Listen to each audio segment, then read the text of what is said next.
Arkadaşlar, Cep Mühendisi YouTube kanalıma tekrar hoş geldiniz. İyi günler diliyorum. Umarım gününüz çok iyi geçiyordur. Slot makineleri ile ilgili bu üçüncü videomda slot makineleri ile ilgili en önemli tartışma konusu olan ve bir çelişki olarak kabul edilen bir konuyu, yani slot makinelerinin programlanmış mı yoksa sonuçların rastgele mi olduğunu örneklerle inceleyeceğiz.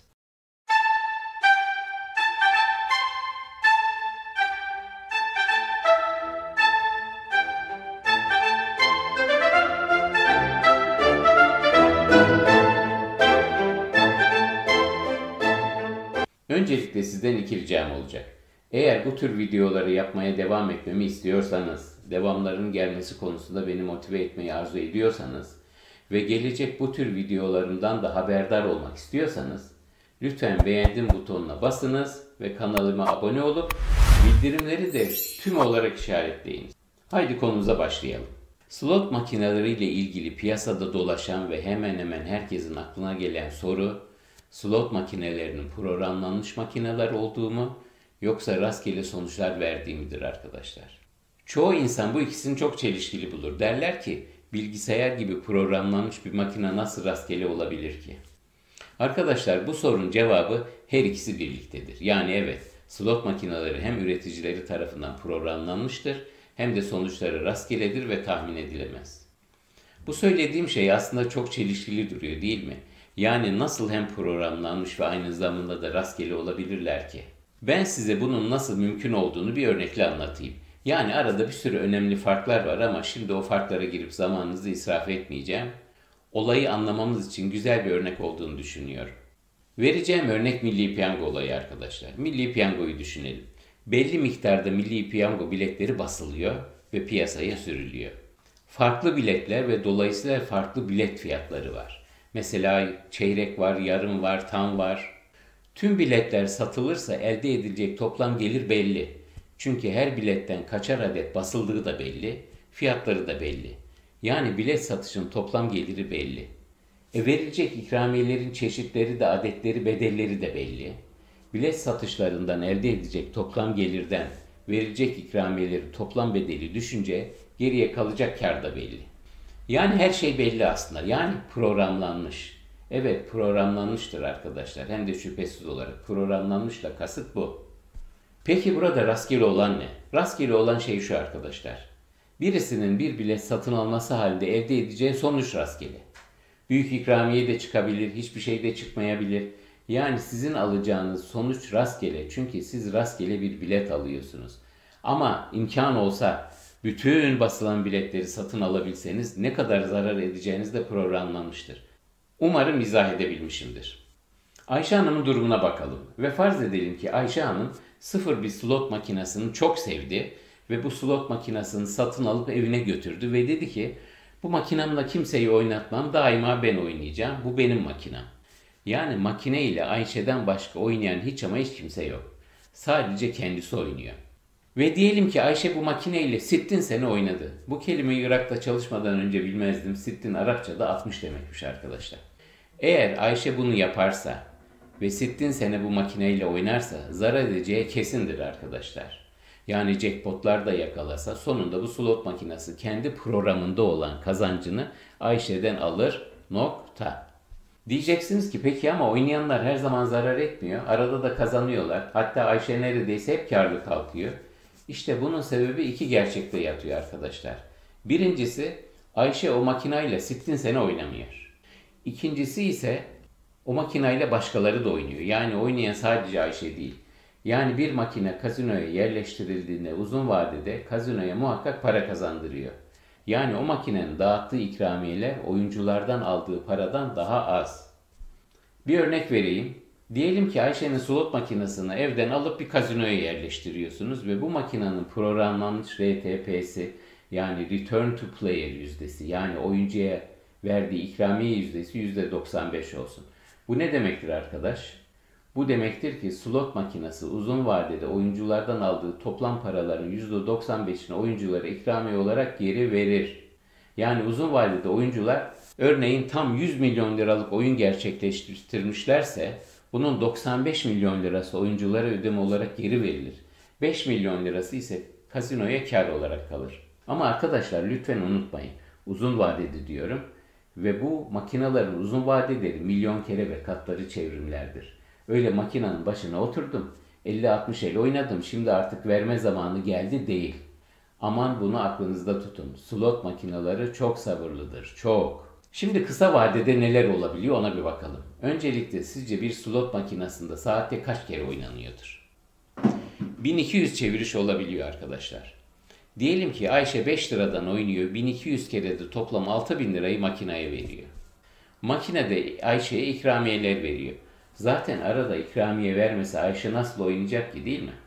Alıyor, veriyor, veriyor, alıyor, veriyor. Ayşe makineden kalktığında nasıl bu makine diye sorduğunuzda slot oynayanları klasik tabiriyle cevap veriyor size. Oynattı diyor. Hemen bütün paramı almadı. Ayşe toplamda 6000 lira basmış. Makine de Ayşe'ye mesela 5700 lira ikramiye vermiş.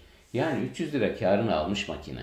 İşte olaylar hep böyle gelişmiyor arkadaşlar. Ayşe makinenin milyonlarca çeviriminin çok kısa bir zaman aralığında başına oturuyor ve bazen de makineye verdiği paranın üstünde bir kazanç sağlayabiliyor. O paraları da ben, Ahmet, Mehmet, Süreyya yedirmiştim o makineye zaten Ayşe Hanım.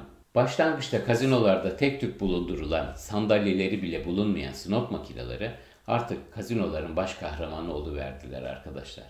Çünkü kazinoların gelirlerinin sıkı durun %80'i artık bu slot makinelerinden geliyor. Dikkat ediniz lütfen.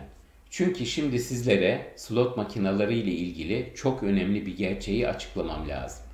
Çünkü bu gerçeği bilmek sizin slot makinelerindeki oyun tarzınızı belirlemenize ve kayıplarınızı azaltmanıza çok yardımcı olacak. Başlıyorsunuz oynamaya, 200 kere düğmeye basıyorsunuz ve hiçbir şey vermiyor. Artık verme zamanı geldi diye düşünüyorsunuz ve oynamaya devam ediyorsunuz ve gene vermiyor. Diyorsunuz ki senin gözüne Maraş katranı damlasın makine mi?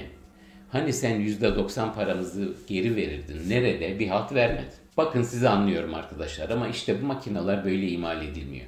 Bir sonraki dönüşte ne olacağını kimse bilemez.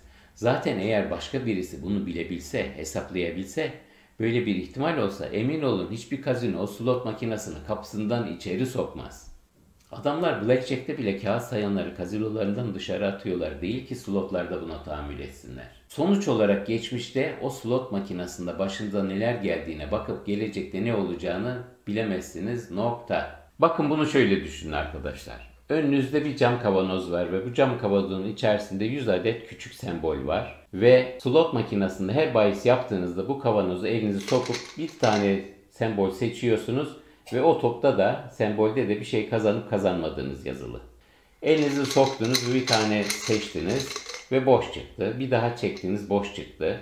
Şimdi burası çok önemli arkadaş. Elinizi soktunuz, seçtiniz, bir sonuç gene boş çıktı. Bir daha gene boş çıktı. Bastınız, boş çıktı, boş çıktı, boş çıktı. Şimdi burası çok önemli arkadaşlar. Sizin elinizi atıp seçtiğiniz, hiçbir şeyi kazanamadığınız bunlar var ya bu semboller. Slot makinesi bunları alıp dışarı koymuyor. Yani diyelim ki burada 100 tane var. Siz 20 kere bastınız. Burada 20 tane var. 80 tane kaldı. Eşek değil ya bunların içinden birini çekeceğim. Ben kazanacağım değil mi? Çünkü azaldı bunlar değil mi? Hayır. O sizin her seferinde seçiyorsunuz, basıyorsunuz düğmeye. Size bir numaralar çıkarıyor. Bir şey kazanıp kazanmadığınız şey. Bu ihtimal var ya. Bunu geri bunun içine koyuyor. Bunların hepsi içeride. Bunların hiçbirini dışarı çıkartmıyor. Yani arkadaşlar slot makinesinin rastgele sayı üretici o sizin seçtiğiniz seçeneği tekrar o cam kavanoza koyuyor ve karıştırmaya devam ediyor. Eğer seçtiğiniz sembol bir sonraki basışınızda dışarıda bırakılsaydı o zaman geçmiş olaylar gelecek olayları etkiliyor olacaktı. Ama tekrar edeyim slotta geçmiş olaylar gelecek olayları etkilemezler. Mesela bazen kazinolarda slotlara bakan görevli şöyle şeyler söyler. Der ki bu hafta sonu burası ana baba günüydü ve slotlara o kadar para basıldı ki makineler hiç büyük ikramiyeler de vermedi. Şimdi makineler dolu, tam verme zamanı yani. Sakın inanmayın arkadaşlar, bu asla doğru değildir. Slot makinelerinin rastgele sayı üreticileri o makinenin geçmişte para verip vermediğine ne bileyim son 300 basışta hep boş verdiğine veya bir el evvel Grand Jackpot verdiğine bakarak şimdi artık biraz vereyim veya yeni ikramiye verdim bir süre vermeyeyim diye düşünmez. Bilmez ve ilgilenmez. Nedeni de çok basit. Rastgele sayı üreticilerinin çalışma prensiplerinde de, slot makinelerinin programlarında da geçmiş olaylar ile ilgili hiçbir girdi yoktur arkadaşlar. Onlar sadece kendilerine veren görevi yaparlar. Ne geriye bakarlar ne de ileriye. Sadece anı yaşarlar. Slot makinelerinin tarihinde para kazanan oyuncular içerisinde belki de en dikkat çekeni, yaptığı işlerde birkaç defa batmış genç bir iş adamı olan Frederick Smith. Frederick Smith işini düzene koymak amacıyla ihtiyacı olan kredi için 1971 yılında bankalara başvurmuş ama hepsi tarafından reddedilmiş. Hiçbir ümidi kalmayınca son ve ümitsiz bir çare olarak son bir deneme yapmaya karar vermiş ve son 5.000 doları ile Las Vegas'a gitmiş, parasının hepsiyle kumar oynamış, mucizevi bir şekilde kazanmış ve kazandığı para ile işini tekrar ayağa kaldırmış. Şirketin ismini merak ettiyseniz söyleyeyim, şaşıracaksınız. Bildiğiniz FedEx. Bakın sakın ama sakın bu adamı örnek almayın. Kazanan bir kişiyi burada size anlattım. Ama kaybedenlerin sığabileceği büyüklükte bir kitap henüz icat edilmedi arkadaşlar. Slot makineleri ile ilgili size aktarmam gereken bir tabir daha var. O da volatilite. Bu terimi dalgalanma veya oynaklık diye tercüme edebiliriz arkadaşlar. Hani bazı makineler sık sık ama küçük ikramiyeler verir. Bazıları da çok uzun süreler hiçbir şey vermez ama verdiğinde de büyük ikramiyeler verir. İşte bunun ölçüsü volatilite. Bir makinenin volatilitesi yani oynaklığı ve oyuncuya geri ödeme verme yüzdesi bir yerde yazılıdır arkadaşlar. Nerede mi yazılıdır? O slot makinesinin nüfus cüzdanında yazılıdır. Ama bunu bir sonraki slot makineleri video serimin 4. videosu olan slot makineleri oyuncularına oynayacakları makineyi seçme rehberi videomda daha geniş anlatacağım. Bence kaçırmayın derim. İzlediğiniz ve beğendim düğmesine bastığınız ve abone olduğunuz için ve de en önemlisi bildirimler seçeneğini tüm olarak işaretlediğiniz için çok çok teşekkürler efendim. Saygılarımla cebinize mühendis.